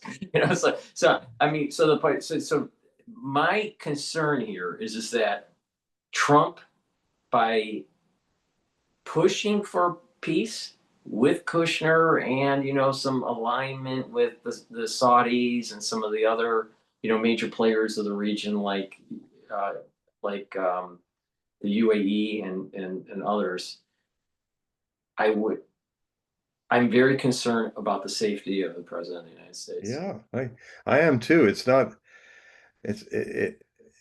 It'll never be over, even after he's retired. I mean, it's unfortunately, it's sad, but this is the situation. And there are a couple attempts already. And the other thing too is that what he may do, some of the speculation that some of my sources have been doing, some interesting speculations, is putting out the possibility that because all Trump needs to do if he really wants to make peace and end this thing and get himself in that kind of trouble is to call up Benny Gantz. who used to be an Israeli prime minister, who used to be in this government, but left early when the genocide started. And he's right wing in ways he might be the same as Netanyahu, but not as crazy about it. But he could call him up and say, Benny, um, you're the designated next prime minister. And you must, we'll pull all of our energy out of this, Israel. You must get back into Netanyahu's government. And then when you're there, you make a deal, you pardon him, you exile him to the United States, and he'll be okay there. Won't, he'll be able to live out his days, and his son's already living there, avoiding the draft and avoiding his responsibilities to go to war in Gaza, as all youth in Israel have to do, serve. And he's been buying up these properties, and they can live and with their ill-gotten gains and be fine, and nobody will go after them, and it's all done. But then you become the prime minister, and then we resume trying to really make peace here, and then you're in trouble. I mean, I'm adding that just from what you're saying. Mm. And the other thing too, it doesn't have to even be that. It can be illness. I don't think Donald Trump is going to be able to finish his term at the rate that he's declining. It's a kind of hard one unless you know the signs. He's sometimes he's still full energy and stuff like that, but he's not the person that he was Dude, March. I picked up on that too. He's lost He's stuff. lost something. Yeah, And no, he's is monotone. In fact, some of my other sources, like Larry Johnson, who used to be a CIA guy in Central America, and very very good source for a lot of that stuff. He has people who worked with Trump during the campaign, and he's told the story a few times where he says, I hadn't seen him for a few months, come back, and he's not the same guy. He's not the same guy. Something's lost, something gone. I had the mm, same feeling in March of this year. I said, something's happened to the president. He had a stroke or something, a small stroke, didn't to stop anything he was doing, but something sagged in his brain. Man, well, I mean, a lot of people, once they hit, 76, 78, especially if they're overweight, they don't really take care of their body or what they eat. don't My exercise. understanding, right? My understanding, he loves fast food. He So lives I've on been, it. so I I've noticed that his posture is different. Do you see how He, he's leaning forward? yep, yep. That's an So Alzheimer's sign. he's also he's leaning forward, and it almost looks like his vertebrae are compressed. He looks shorter Hmm. compared to his first term. He Well, is. he's getting old. He's got to hold up that huge body of his. Well, the And thing is that once a male, especially if they haven't been taking care of themselves, once they hit to about 76, 78, aging accelerates. yeah, Aging's not linear. It's no. non-linear.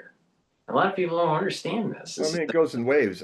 Yeah, My right. And my beard then went really white really fast in 2 years, and now it seems to be stable again. But I've studied it that people now I'm getting into my 70s. People have these points where it accelerates and it tables out a bit, plateaus out, and then goes again. yeah. Yeah. Also, you might see with a geriatric patient where it's almost like a wire that's starting to fuse out. Yeah. So there was these moments of time where there's conductivity, and Yeah. then all of a sudden it starts like sparking, Mhm. or like or fusing out, and then it's okay again, and then it starts Yeah. fusing out some more. Yeah. And literally what it is the neurons have a myelin sheath around them, Right. and for good conductivity of a neuron, you have to have a healthy myelin sheath, and that allows for this electrical pulse to go through. But Mm. once that myelin sheath starts to degrade, just like a piece of wire where the coating is taken off, it could spark or fray or whatever. It's the same thing in the brain. So over time, these myelin sheaths start to fray or build a plaque where they're not working properly. So yeah, he's aging. There's no doubt he's aging. But I would say that I don't know if he's aging any faster than a normal geriatric patient of his age. Well, I don't know, but he's got a lot more stress than most of them have. And he used to thrive on the stress when he was younger, but he's one of those high energy guys. My father was like that. He was very high energy, but so he would just push through. And then when all that started to fall apart, he literally fell apart in 3 years and died at the age of 71, looking 91. I mean, the question is, will Trump slowly decline or will it be a sharp decline? I don't know. I mean, well, the only thing I can do is look at the history of his family and his sister, because that would be a direct genetic. He's part of the siblings more than the parents even. So at least that's the way my mind thinks of it. But I also recollect that his father, I think, started later. I mean, here's the situation. He is technically halfway. Well, he is actually approaching. No, let's see. Um, everybody says he became president officially at 79 in January. But I always look at it like, but I'm supposed to be 69 officially. On October 29th, I finished my 70th year, and suddenly I'm 70, but I'm really starting the 71st year. right. That's how I see it. Right. So, if you look at this 4 year pushing him ahead towards that Alzheimer's window of his family, it's brought him a lot closer in the second term to the time when it started showing up in his siblings and his family. And I mean, what happened with his father is it kind of came on fast, but then he was still physically vital. And I mean, he'd do things where he'd be in his wife had go to work. You're driving me crazy, just go to work and drive them crazy, because he didn't want to be at home and all that. So he'd be in the limousine, and suddenly he would just think, "Gotta get out of the limousine and go walk down the street in New York City." So his dad, Frank, would do stuff like that. And it's really telling how this whole kind of childlike thing about I've stopped 8 wars, 9 wars, and he's talking about things that never happened, that he never did. That started in the last month or so. That he's starting to tell elaborate stories, and it sort of reminds me of Biden saying, "Well, his son died in Iraq," which he didn't. You want to And hear a even story? in speeches, and my son gave his life in Iraq. He Let me means tell it, you. but Let me tell you a story that I have not told anybody in a long, long time. The first time that I noticed that my grandfather on my mother's side started having cognitive decline was we were at a Big Boys. You know what Big Boys is? oh, sure, it's the hamburger guy, Yeah. All right. Bob's Big Boy. We were at Big Boys on a weekend, and that they have this a breakfast buffet type Right. thing. All right, and he was complaining to the waitress that the toast wasn't what he remembers the toast should be, and it was literally what he took was French toast, but he was complaining the French toast wasn't, and he wanted toast. Right? And so this is like, and he couldn't distinguish between French toast and regular toast. You put pancake He was syrup on the already in toast. What are you he was doing? already in his 70s when it happening when he was But this guy was always working. He was a CB in the Navy during World War II, and Wow. this guy was, you know, this guy could build and blow up anything. But the thing is that was probably my first memory of seeing someone really have cognitive decline. Mm, And so this was he was just turning, 70, 71 when this is happening. mm. But yeah, Work too it's hard. sad to see. It's sad to see. Yeah. With my father, I started noticing that his writing ability started to decline, and then he started stuttering. He was having problems finding words. He was losing his thought. He would repeat himself. Mm. But it started with he used to write very fluent, and it was just paragraph after paragraph after paragraph, and just a regular email. And it just, instead of 4 paragraphs or 5 paragraphs, it ended up being 2, and each paragraph was shorter, and the sentence structure was just not as tight as it used to be, and then it was just sentences that were all garbled, and you could see it. You could see in how it was changing. It was almost like he was slowly drifting away.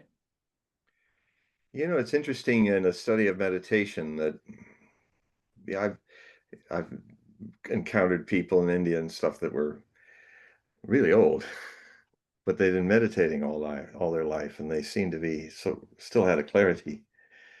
You know, Do you maybe think? they were shaking a little from their body being weak, but the mind was still sharp. Yeah, Um, I've seen and I it's. wonder sometimes. I've Hopefully, seen. it'll work for me. No, no, there is something about that, and I just have a hypothesis. I don't know Okay. if it's true or not, but I think it has something to do with when individuals are praying, they are they're creating a harmonic, Mhm. all right, and so by creating that harmonic, it's vibrating the skull and that cavity, and I think it's helping somehow the health of the neurons with that vibration of when they're doing a prayer, and it's like Yes. I'm just going to mimic it. It's not a prayer. I'm just mimicking Uh, it. It's like yeah. Yes. and it's creating a vibration in the cavity of the Yeah. skull. Well, I used to do for 6 months not Osho's Nata Brahma meditation, which is Tibetan humming. Yeah. And I did it in some of the ways he did it, but he talked also about how the Tibetans used to do it in the middle of the night. They would get out of their bed and sit there, and for 40 minutes they would go, mm,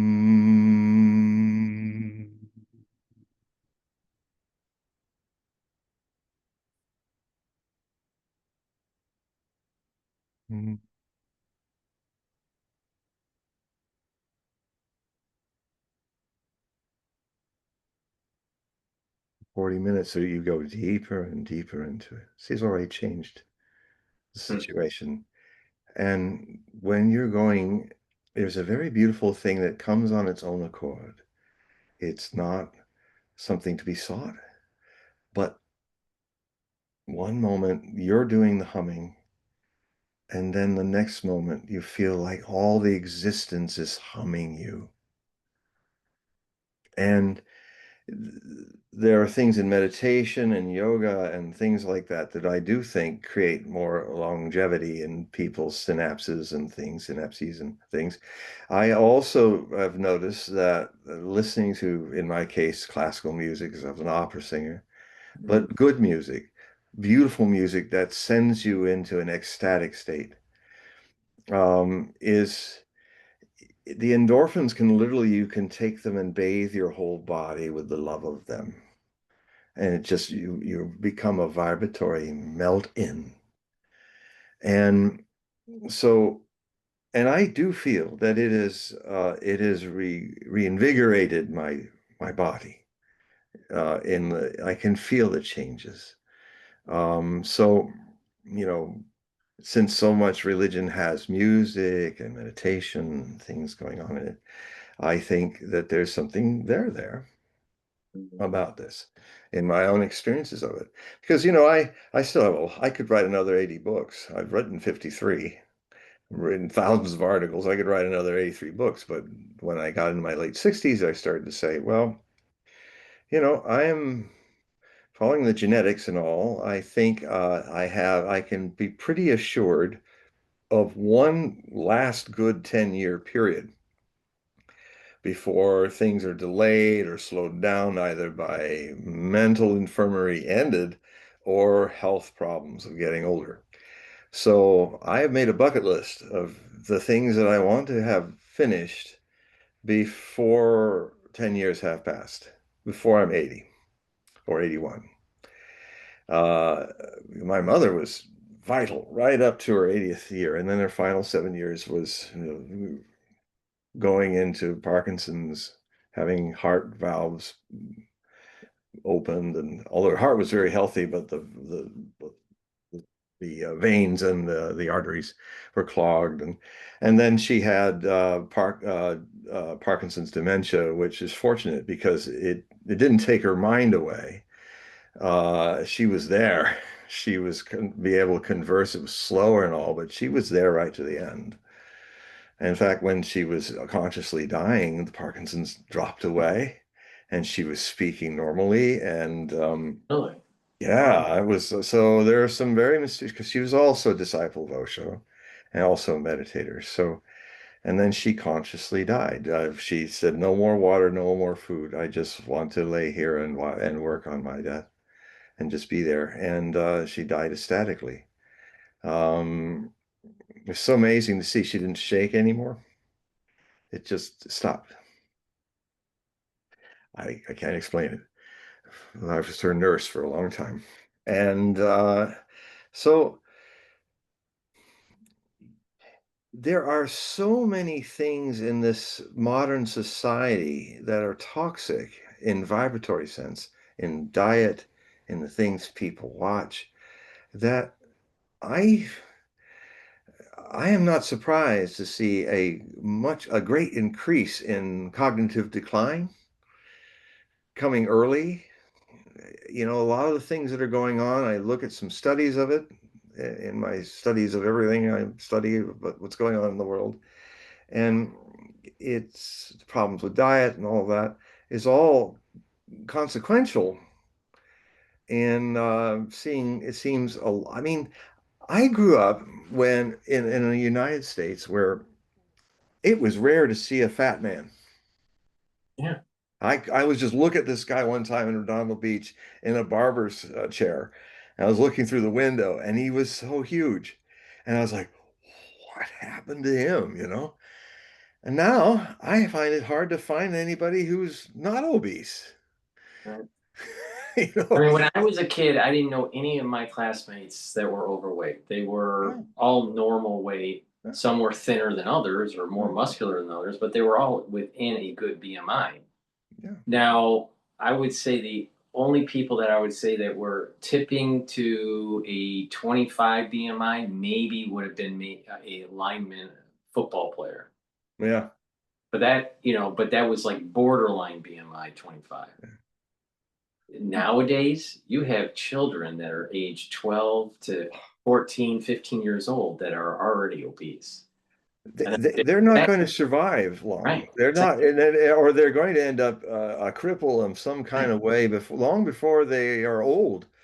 Right. Yes, even in my town today, I'm just amazed. And the other thing I'm amazed at is people slug around half awake.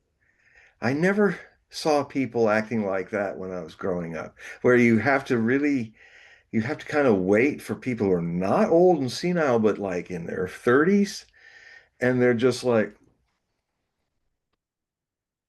looking at something completely unaware of their surroundings. And you kind of have to go because they're blocking the supermarket aisle because their girth is, and it's just like I don't remember those experiences happening until about the last 30 years. And then I started seeing it everywhere. So, Yeah, I mean, you have it's a combination of the obesity issue, and then you couple that with the overuse of technology and the yes, dumbing of the society with the social media. People are not reading. literacy rates are going down. Well, Um, it's the attention span for most individuals are like a gnat. it's terrible. It's not I even mean, it's not even a goldfish, it's a gnat. well, I've noticed that I can see that a lot of people who read have lost the attention span to really look at a produced long sentence like Tolstoy or something like that, where it keeps the thread. You Yeah. know, where I had one person who edited f for me sometimes, and he couldn't. Uh, he had to have me break down the sentences into shorter sentences, and it really felt more that his ability to hold the thought was really the problem. Right. And although, there are times where Bradburyans, concise, thin, 1, 2 line paragraphs are wonderful, and I use them too, but there are some complex things that require you keep the thread, but it can be a long sentence. And um, yeah, so it, the, very interesting thing I'm going to write about it because it's just really happened. I had a month ago, a breakthrough in my Nostradamus project where I started to find a way to train the artificial intelligence to improve upon its translation of 16th century French. And what then happened is what happened was, long story short, and I think it's very important, there are master-slave relationships that are absolutely right. And that is not with living people, but with machines. AI, we are the masters. AI is the servant. Never let it go the other way around like most people are doing, letting AI do all the thinking for you. I do the thinking to my AI. I tell it what I want, and I don't tolerate it presuming to go somewhere else I do not want to go. I am the master. And I think human beings have to start thinking that way. You know, the what's really happening is a repeat of Shelley's Frankenstein monster, the Prometheus, the new Prometheus. Her novel is prophetic. Dr. Frankenstein is completely unaware of his ego and that he's trying to play God, creating a new life. What a conceit. And he creates a monster. And eventually, he and his monster destroys him and destroys himself. And AI, it's not how AI that's the problem. It's how human beings are not proclaiming their mastery over their servant machines. These machines are not alive. You can make him look even more alive than you, but he has no soul. These machines are machines. And I would say it's not healthy to try to make them look too human because then the human mind and its egos gets lost in this idea that maybe we even have to give them rights. These are unalive machines. Are you going to give human rights to your car? Are you going to take your self-heating toilet to a university? It's like, no, these are machines. And if you make them look and act like living people, well, if I had am I going to take a doll in and say, give him a job? No. Human beings must be the masters of their machines, or they will be destroyed. It's the most dangerous thing out there. Many dangers, global warming, other things, which really is there. I've been watching it for 50 years. World War III, all these things are dangers, but the greatest danger is when people literally, I'm watching people surrender their muscle brain power to the machines. But what You're I've saying done, that well, just as a quick point, what I have managed to do, because I'm the master of the artificial intelligence, I've made it do and change my work in translating and checking my 16th century French meanings because I'm the conscious person that is knows where to go, knows the right questions to ask because I've been doing French 16th century for 50 years. The human being as the master in this whole wealth of AI stored information, Dr. No from AI, that it hastens my ability to get the information that I need because I also know it. I read. I've spent a life as a scholar, so I know when it's telling me the truth or when it's not. I know when it's going astray. If you surrender that by not studying and not using your mind and not writing and doing all these things or singing and keeping tactile, you will be too dull to get anything more than what the machine will mirror back at you, your dullness, because Mm, you've lost your mastery of it.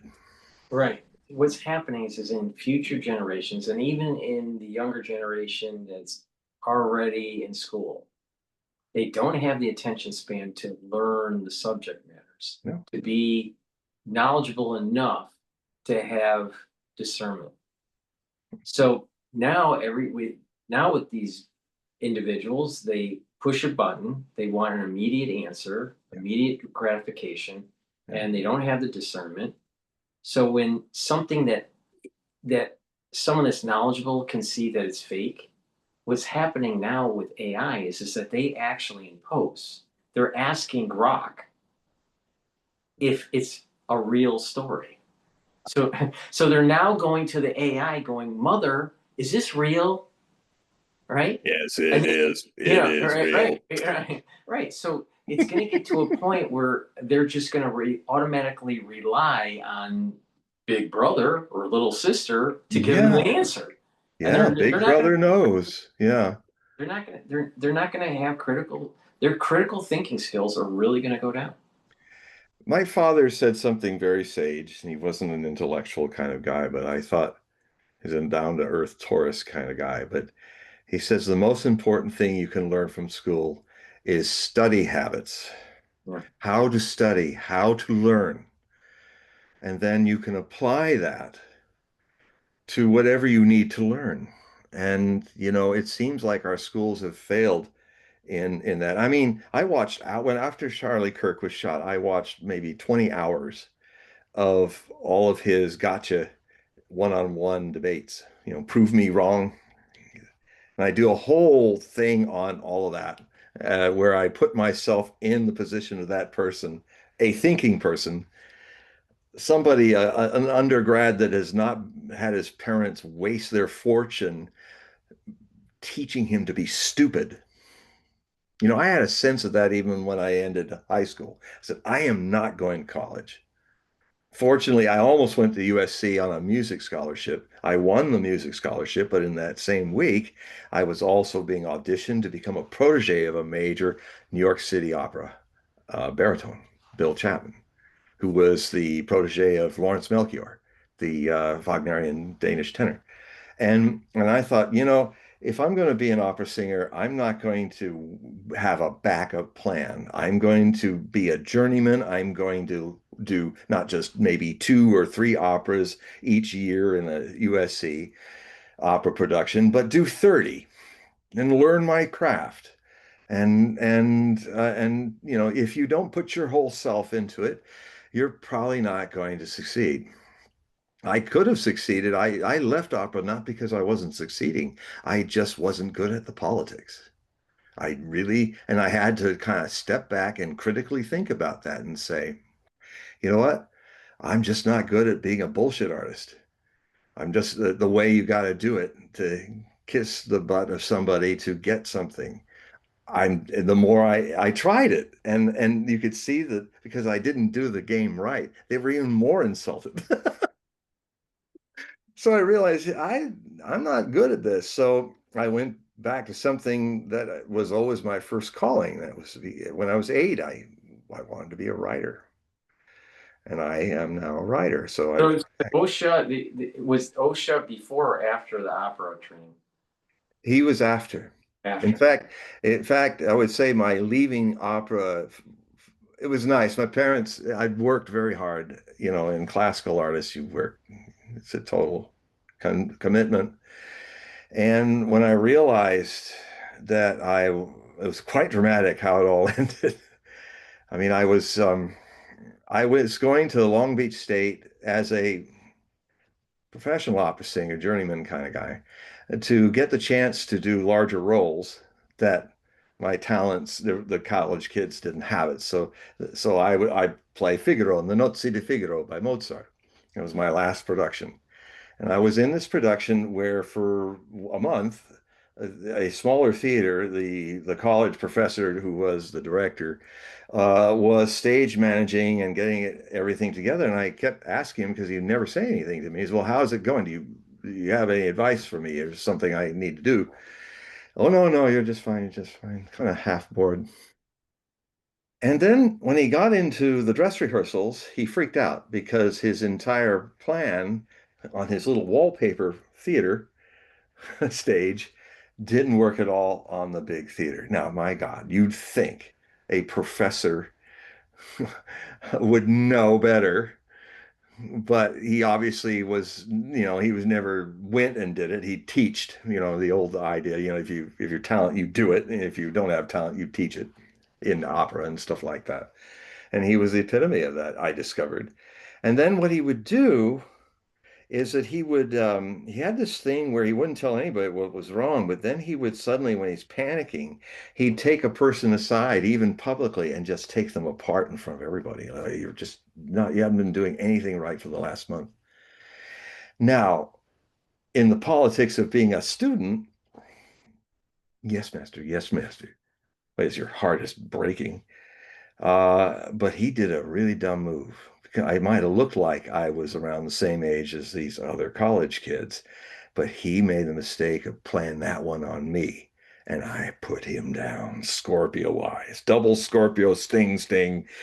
Um, I mean, I got coldly angry with his hypocrisy, and even at one point he had another teacher helping him get out of his own problem. I actually walked up, right in the corner where the seats were. I walked right up into his face and to the lady, saying, "Is this how you do it? You can't do it. You always have to get yourself out of a problem that you create." you know and I mean, it was one of those feelings like where I felt like it's happened in my life before, where I became kind of a vehicle of retribution, somebody who earned this over years of bullying kids and stuff, and little power trip, and I just ripped him a new one and made it very public.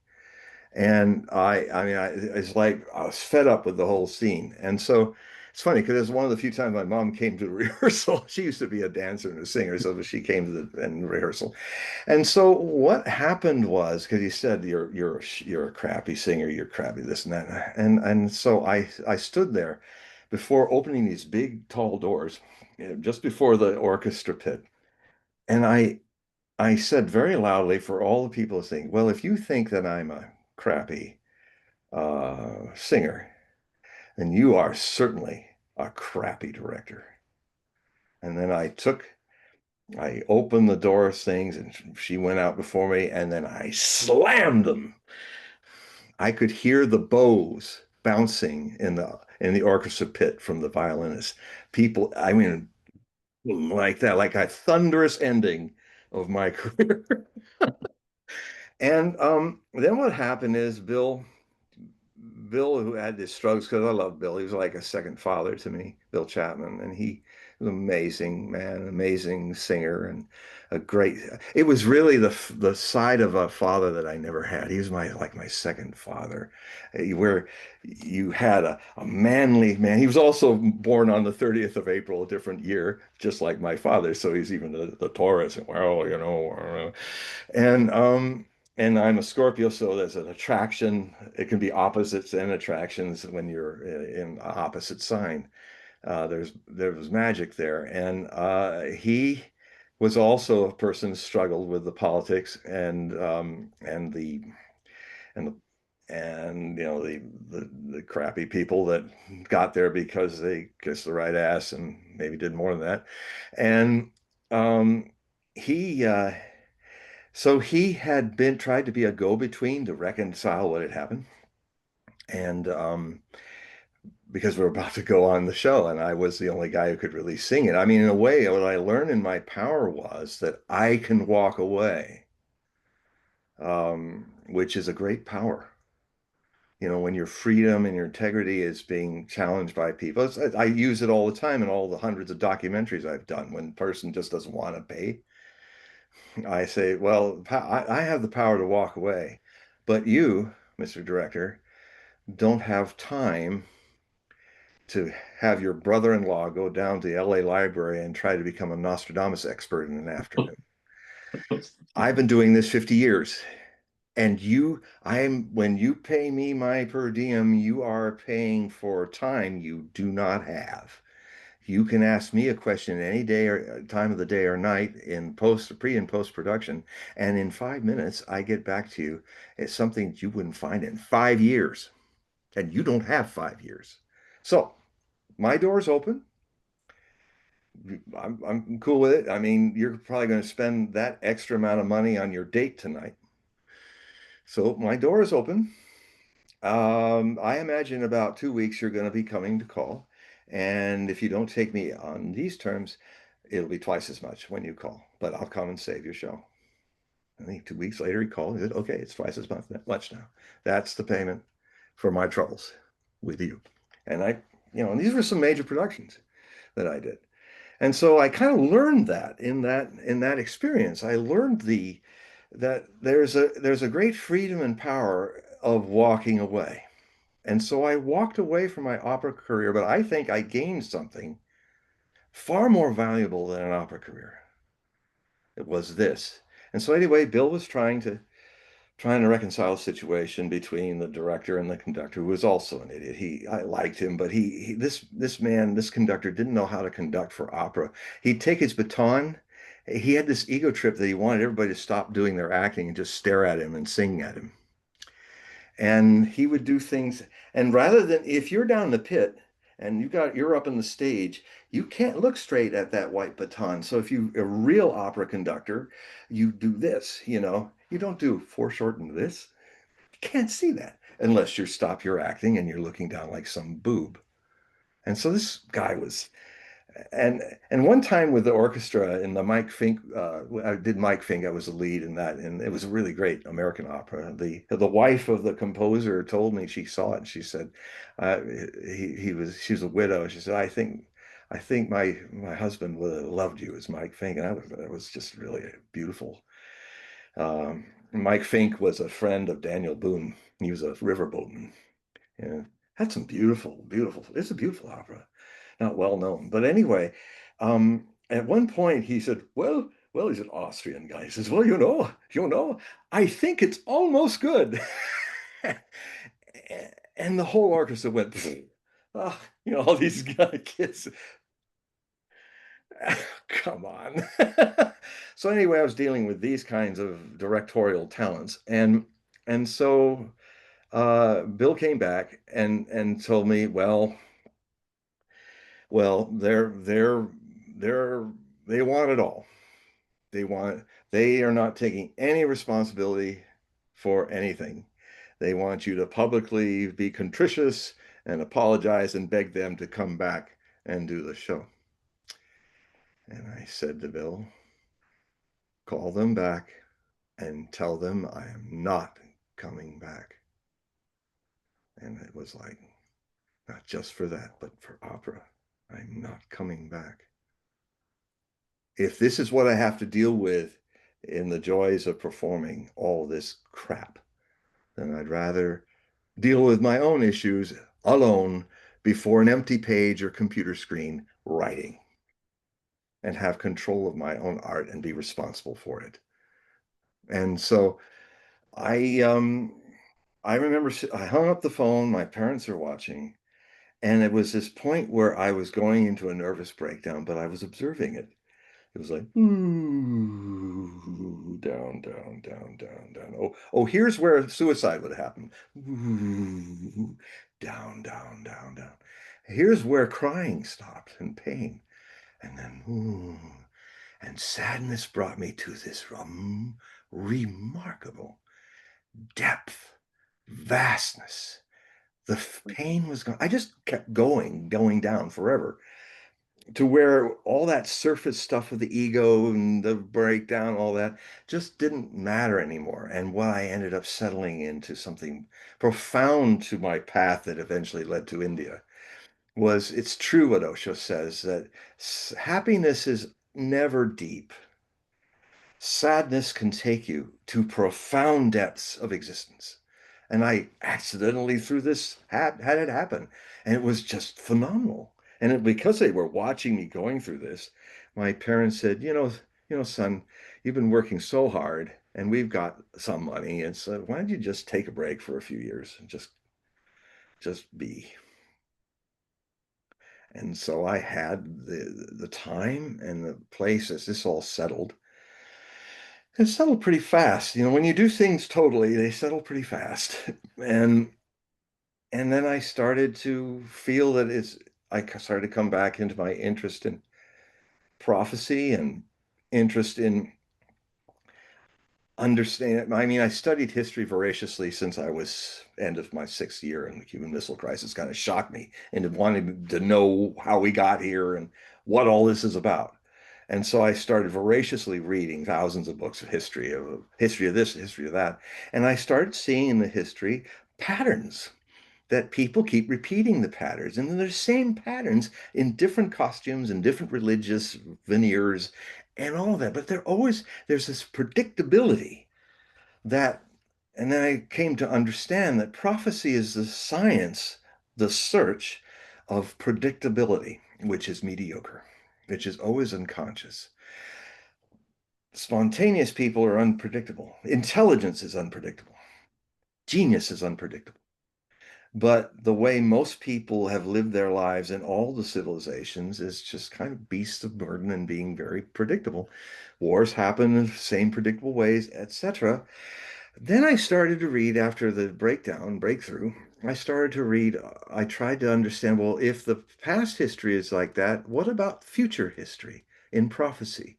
Is the same pattern happening? So I started studying thousands of books on hundreds of prophets and study, because I was getting more and more interested in Nostradamus as the core of that. And and then I saw there was the same repetition. That brought me into a confrontation with the thing that I truly am in this work, my work with the past history context, my work with the future history potentials, is really about taking people and their fascination with the future and taking them all the way in so they can come out the other side in the eternity of the present, where genius always dwells, and it's spontaneous and intelligent. Everybody was born, everybody's soul born in these bodies came here as some kind of unique genius. And in that innocence, our priests, politicians, pedagogues, and parents have taken our have programmed us to survive in this mind amplified world, identity amplified world. And then that process, no, none of us has lost this genius. It's right there. But the thing that has been replacing it is a wandering to find something that you are. And if you're looking for it outside of yourself, you will never find it. The thing that you lost as a child, the innocence, the innocence. And so, and I also think, because suddenly I'm really alive now, suddenly everything's snapping, the synapses are working, I'm observing all of this as a meditator. This is the kind of thing, this is where people get dull, is I mean, I'm inspired. It's lit me to tell the story, has changed the whole mood. You can all feel it. Those of you who have sensitivity, you can feel it. Um, these are the things that keep you young. The other thing too is that I'll close with this because we're past 9 or whatever time it is out there. Is that um, I'm coming to notice in my meditations, I've been doing it a long time now, since I was 21, and then went to a master and went very deep into it. Um, is that I'm finding that there's a subtle way. Things get subtler and subtler with the mind. And I'm finding that there's times when I can see where my mind is wanting to make me do the things I did before. And I'll kind of just be still and not be able to think what to do next. And it's not a cognitive moment. I'm watching the mind kind of going tilt because it's not the master anymore. It's not like a machine. The machine is not running me anymore. So I simply wait. And then suddenly I, everything goes pop, pop, pop, pop, and it all works. Like I'm going, okay, oh, it's there. But do this, boom, boom, boom, boom. And I just, rather than fight it, I simply allow it to be that way, where it just seems like the mind's wanting to claim its domination back as the center rather than the servant of me. So sometimes I used to get concerned, am I having my problems, is it beginning? But I was watching it. I wasn't, I knew that the French toast was not the same toast. you know. So, but why was I having a problem with that? You know? And so, what I found, which is remarkable, is I'm relearning how to use the mind. I'm relearning how it works when it's a servant. You don't have to push it. That's a subtle residue of the ego habit. Just wait. And suddenly there it is. And it's working. It goes there. Oh, and then I'm fine. Suddenly I'm effortless. Things are happening. But I'm learning it. It's like I've gotten to a stage in meditation where I have to, uh, I have this last little struggle with the mind wanting to be in control. Uh, so like in that last session there, that was all just easy, spontaneous, because I was in that space. So I wanted to share that with you all. Well, we've reached that time to wrap it up, but before we do, I'd like to remind the audience in the description of this video and all the videos I've done with John, there's a link to take you to his website. Please click that link and you can sign up for a periodical or a reading. So, John, if you can quickly describe what those are so the audience could help support your work. I'm creating 9 articles for my zine, my e-zine, the Hogue Prophecy Report, that I've just been starting to do final read-throughs of it. I've been working on it with other projects for about the last 3 weeks, and sometimes when you're a writer, you go, well, it feels pretty good what I'm doing, and you kind of keep yourself skeptical and say, well, we'll see when I read it again. But sometimes you go, my God, it's even better than I thought. And there is so much wealth of information and sharing in these articles. I mean, the they are about, it's 9 articles. The first article is a Civil War report, and it looks at the life and influence of John Brown as a catalyst for the hot Civil War of the 1860s. And so I kind of are following a kind of scholarly but storytelling rich way of doing it. It worked, with chapter and verse and notes and stuff like that. But I keep those just enough to see the reference, but not overly scholarly. Um, so a balance, because it's important to be a conversationalist and not just I have to read the dry scholars. You don't.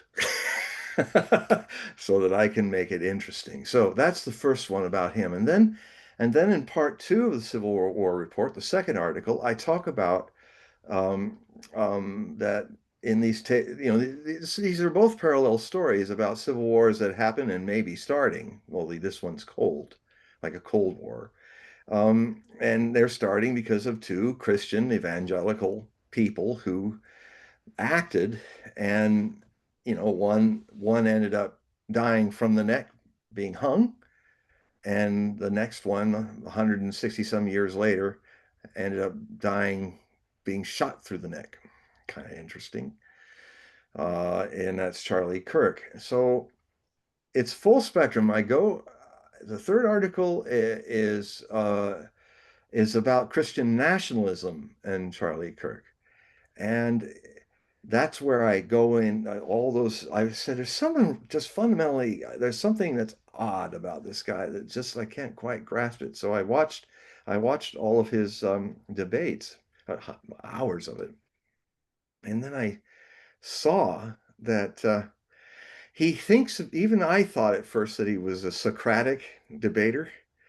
Um, but actually, he's a sophist, just like the people that Socrates competed with in his Socratic method, which is, see, a sophist is a propagandist. He wants to convince you that his idea is right and make you a convert. So isn't it a wonder? It's no wonder that somebody who is a Christian evangelist is going to be more like a sophist than Socrates, who would like say, well, I doubt what you said. And then he would say kindly, as the interlocutory debates with the partner, a person that's a partner, somebody's there to share himself, to be a catalyst, to ask questions and see. So, so the guy said, well, I doubt what you're saying. And I said, is that negative or positive, your doubt? And I was like, well, no, it's negative. I says, are you aware that the word doubt doesn't have a negative connotation? No. What is the connotation? Doubt in its roots, Indo-European roots, means to hover between two possibilities. In this way, it's very similar to the true meaning of skeptic, which most people also abuse. They see it in a cynical way. Well, I'm skeptical. There's something wrong with your story, which implies unconsciously that they already have a conclusion and they're going to investigate and make sure that unconsciously their conclusion is right. Because what else can happen if you start an investigation with your conclusion already made? How can you not help but unconsciously find exactly what you're looking for? Well, that's an interesting thought, says the interlocutor. So what you're saying is that to doubt is to not have a conclusion. Yes, because then you will hover between all the possibilities, and then in its own good time, you will find whether it's true or not. So that's more of Socratic. I go a little longer in that in what I say, but it's the Socratic approach. Now, Socrates was very kind and compassionate with it. Um, and even so, he also ended up being forced to drink poison or leave Athens, which he didn't want to do, because of his making people look at what's kindly, but pointing out where people assume certain meanings in things or do certain things that are unconscious. And for somebody who's seeking, that is helpful. Thank God I ran into you. But for people who are in their egos, they feel angry. They feel foolish. How dare you make me feel like I'm a fool? Well, if I were going to do Socratic on that, I would say, you've come to that conclusion that you're a fool. I didn't call you a fool. I just pointed out that we humans have, a lot of ways in which we presume things. And it would be better for our knowledge and wisdom to see how that works so that when we seek to know, we truly find things to know rather than spend a whole lot. Maybe what I did, you're angry about it, but maybe it's a beautiful thing. Maybe you won't, you think yourself as a fool. Well, maybe you won't be anymore. You see? But that, if but Socrates was poisoned because of that. So so anyway, there's a lot of other things in this. There's I'm talk about the Tomahawks for all you people that did the study in it. I go into it deeply. I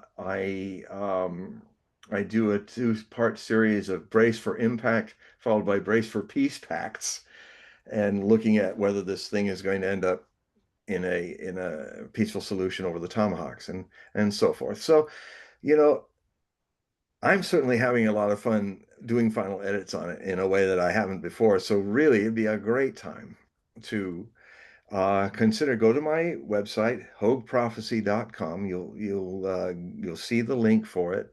And when you get there, you'll see two things. You'll see free samples of the articles that I put together in the Hogue Prophecy Report, usually one full article or one and a half, and then some excerpts of all the others.